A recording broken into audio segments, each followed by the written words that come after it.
इसके बाद दाऊद ने फिलिस्तियों को पराजित कर अपने अधीन कर लिया।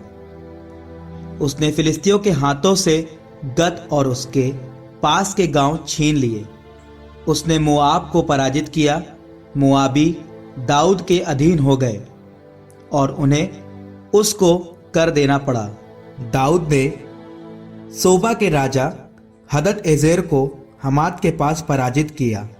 जब वह फरात नदी के पास अपना अधिकार दृढ़ करने गया, दाऊद ने उससे 1000 रथ ले लिए और 7000 घुड़सवारों तथा 20,000 पैदल सैनिकों को बंदी बना लिया। दाऊद ने 100 को छोड़कर रथ के सारे घोड़ों को लंगड़ा बना दिया। दमिश्क के अरामी सोबा के राजा हदद-एजेर की सहायता करने आए। दाऊद ने उन अरामियों के 22,000 सैनिकों को मार डाला। इसके बाद दाऊद ने दमिश्क के अराम में रक्षक सेना रखी। इस प्रकार अरामी दाऊद के अधीन हो गए और उन्हें कर देना पड़ा। दाऊद जहां भी जाता था, प्रभु उसे वहां विजय दिलाता था। दाऊद हदद-एजेर के सेवकों की सोने की ढालें उठाकर यरूशलेम ले गया। दाऊद ने हदद-एजेर के नगर तिबहत और कून से पहुंच सा कांसा भी छीन लिया। उससे सुलेमान ने कांसे का होज, स्तंभ और कांसे के पात्र बनवाए।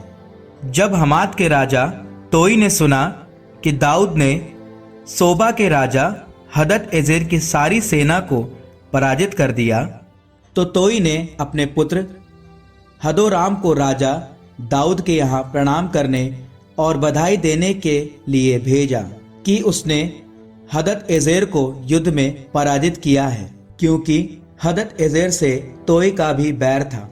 हदोराम चांदी, सोने और कांसे के सब प्रकार के सामान भी ले आया। राजा दाऊद ने उन्हें और उस चांदी और सोने को भी प्रभु को अर्पित किया, जिसे उसने सब पराजित राष्ट्रों से अर्थात एदोम, मोआब, अम्मोनियों, फिलिस्तियों और अमालेकियों से छीन लिया था। सरूया के पुत्र अबीशै ने लवण घाटी में 18,000 एदोमियों को मारा। उसने एदोम में रक्षक सेना रखी। इस प्रकार सब एदोमी दाऊद के अधीन हो गए। दाऊद जहां भी जाता था, प्रभु उसे वहां विजय दिलाता था। दाऊद सारे इज़राइल पर शासन करता था और अपनी सारी प्रजा के साथ निष्पक्ष और उचित व्यवहार करता था। सरूया का पुत्र योआब सेनापति था। अहीलूद का पुत्र यहोशाफाट अबीलेखी था।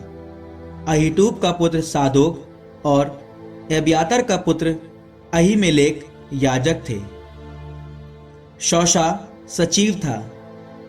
यहोयादा का पुत्र बनाया करेतियों और पलेतियों का सेना अध्यक्ष था और दाऊद के पुत्र राजा के पास प्रधान पदों पर नियुक्त थे।